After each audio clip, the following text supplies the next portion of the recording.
Is your check engine light on with some sort of evap code, purge valve, vent valve, small leak, large leak, and you don't understand it? Everybody always says just replace the gas cap. I'm going to simplify it for you. And all that smoke. That smoke is from a component that's not being turned on or failing.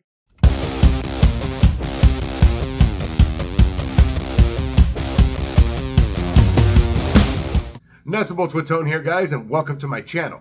In this video, I'm going to explain the evap system to you in simplistic terms. Now, some evap systems in Hondas and Toyotas, they can get very complicated. But we're going to simplify the evap system. I'm going to walk you through a couple different vehicles, and I'm going to show you how to test it, explain it, show you a failure, and show you what it looks like when it's fixed.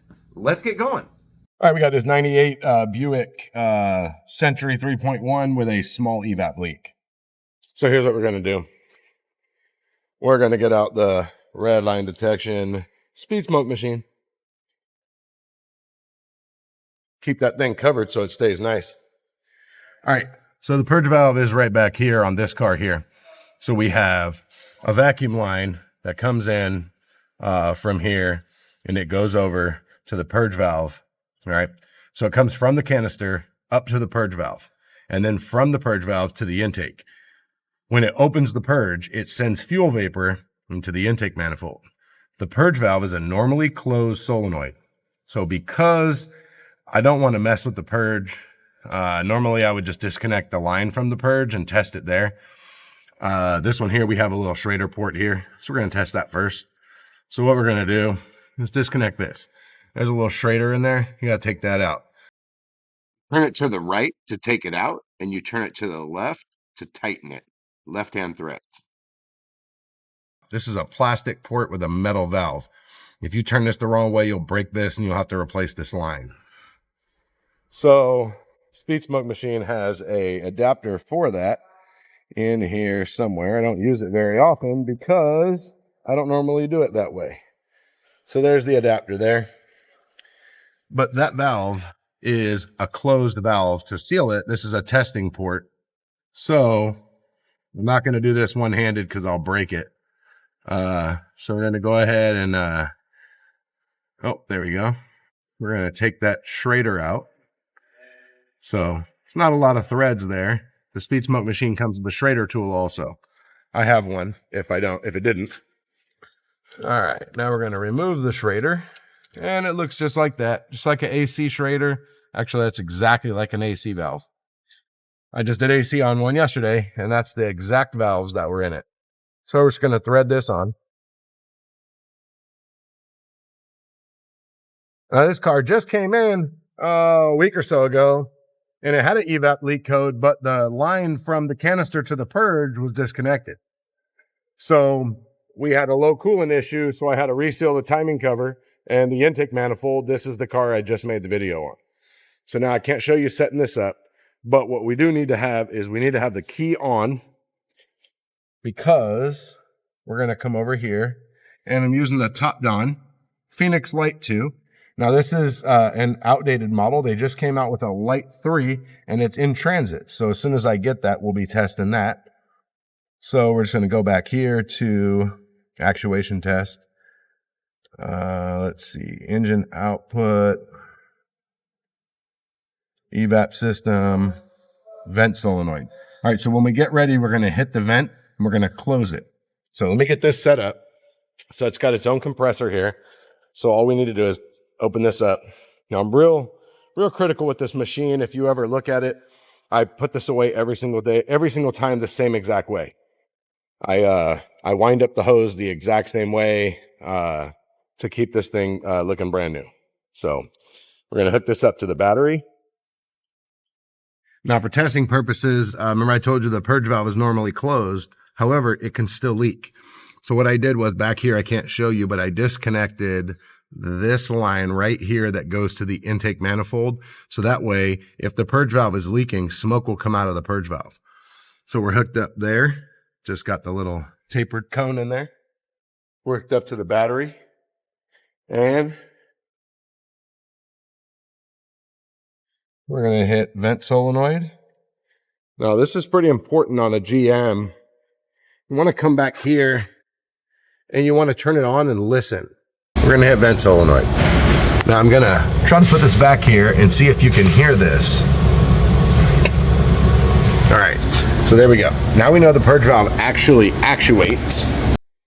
The other thing you want to do is open up your fuel door, but do not touch the fuel cap, because if the fuel cap is leaking, smoke will pour out of here. And that could be from a loose fuel cap or a bad fuel cap gasket. That's why you don't touch it. And we're going to turn this to the evap side right there. And we're going to hit vapor test. Now we got a little ball over here.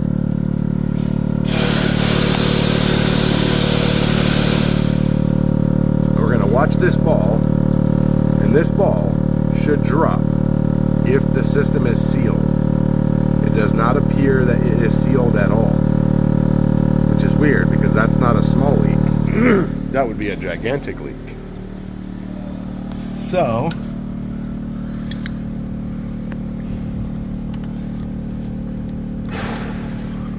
comes with a light too. Let's grab that.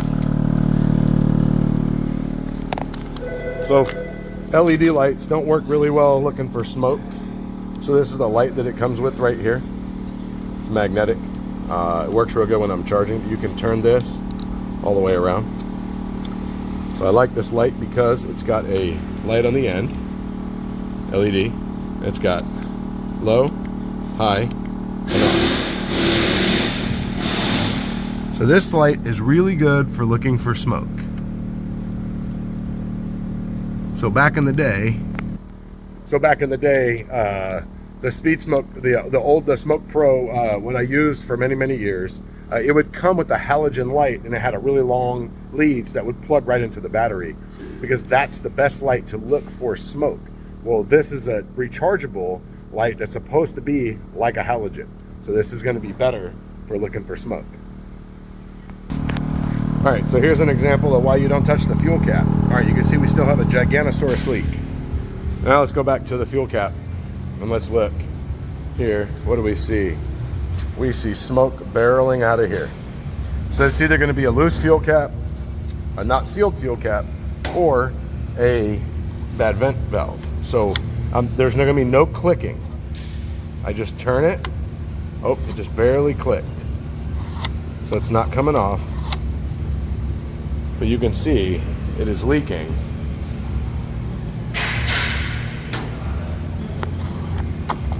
So let's go ahead and take this guy off here. And we can see that the fuel cap is cracked really bad. So in this case, we're going to be replacing the fuel cap and retesting. All right, got the new fuel cap on there. I'm going to come over here to systems list. Powertrain system, actuation test, engine output test, evap test, vent solenoid, and we're going to turn it on. Key is on this time, and it's on right there.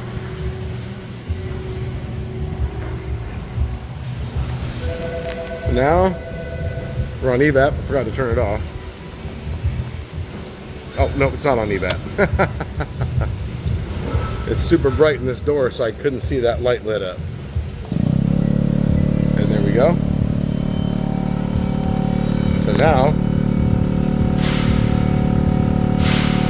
we're going to watch for this ball to drop.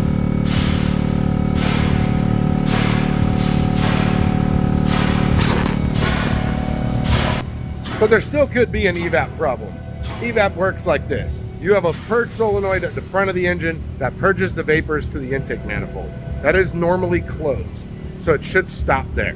That line then goes to the canister goes to the fuel tank, and in more complicated systems, there's all kinds of valves and two-way valves and all kinds of stuff. But anyways, this is very simple. Intake to purge, purge to canister, canister to fuel tank, you have the cap, and you have a vent solenoid. The vent solenoid closes the back door. So the back door is the vent. The vent is a normally open solenoid because it has to be able to vent. Otherwise, your fuel tank would blow up. So it closes your vent solenoid, which is only used for evap testing. So now let's take a look and see what this ball is doing. Rinse the vent solenoid, and if it didn't close or if it was leaking, that's what it would look like.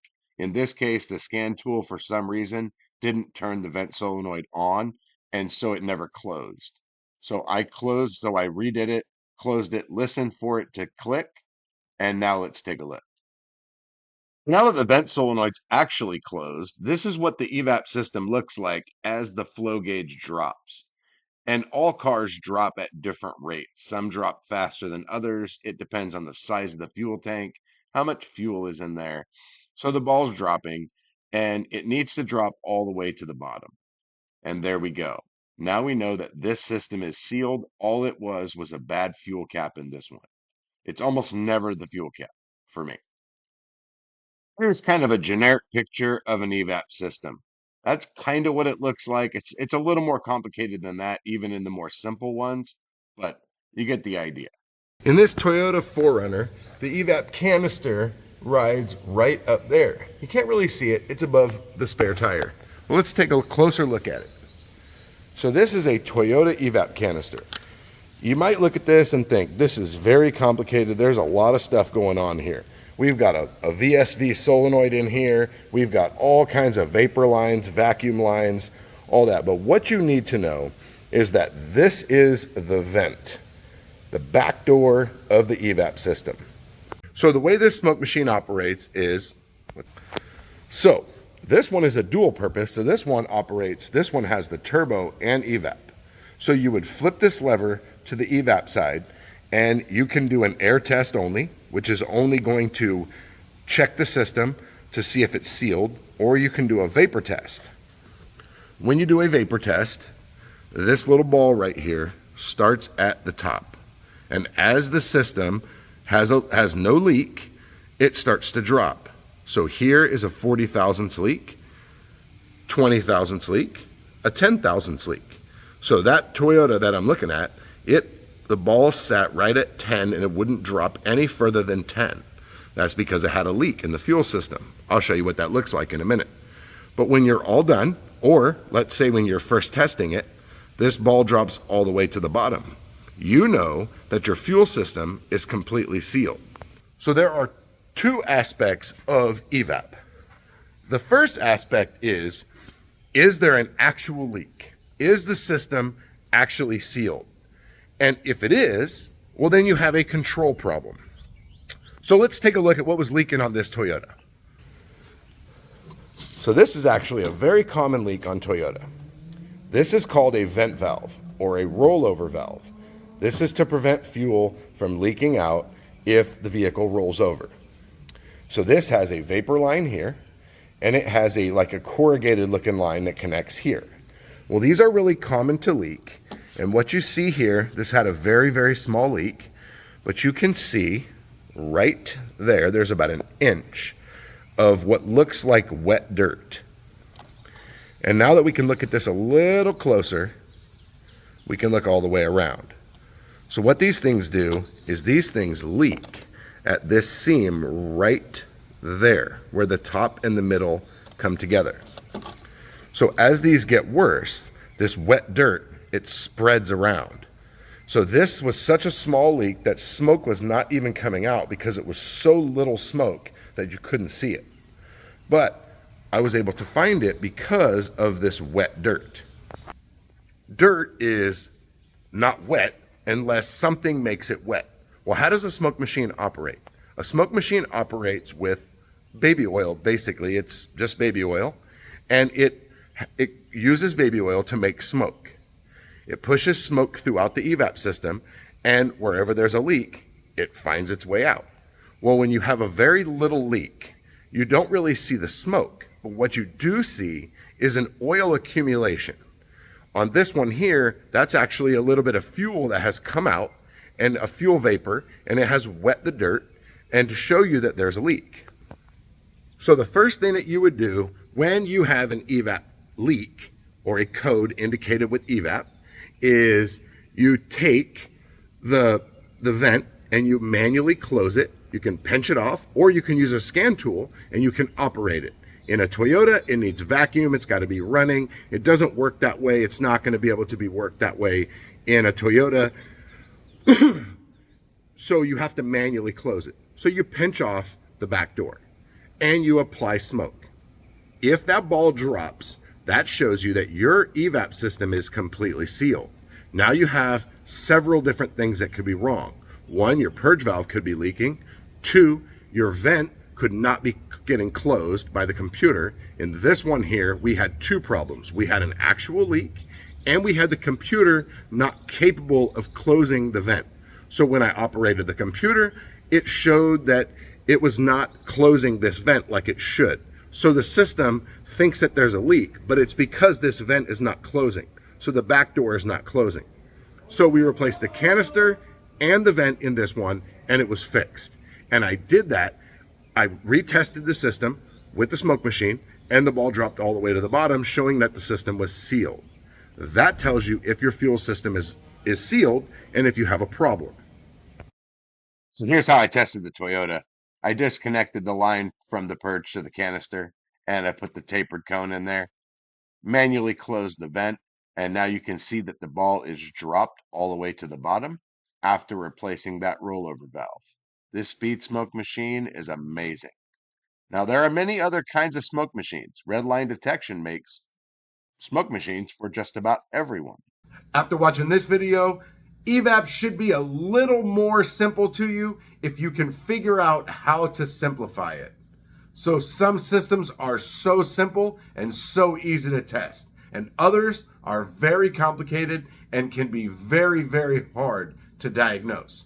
But we just have to go with the simple fact of, is the Evap system, is the fuel tank system sealed?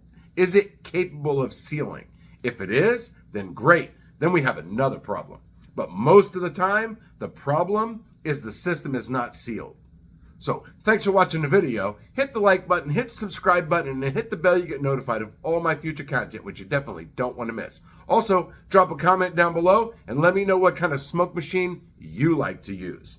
I'll see you guys next time.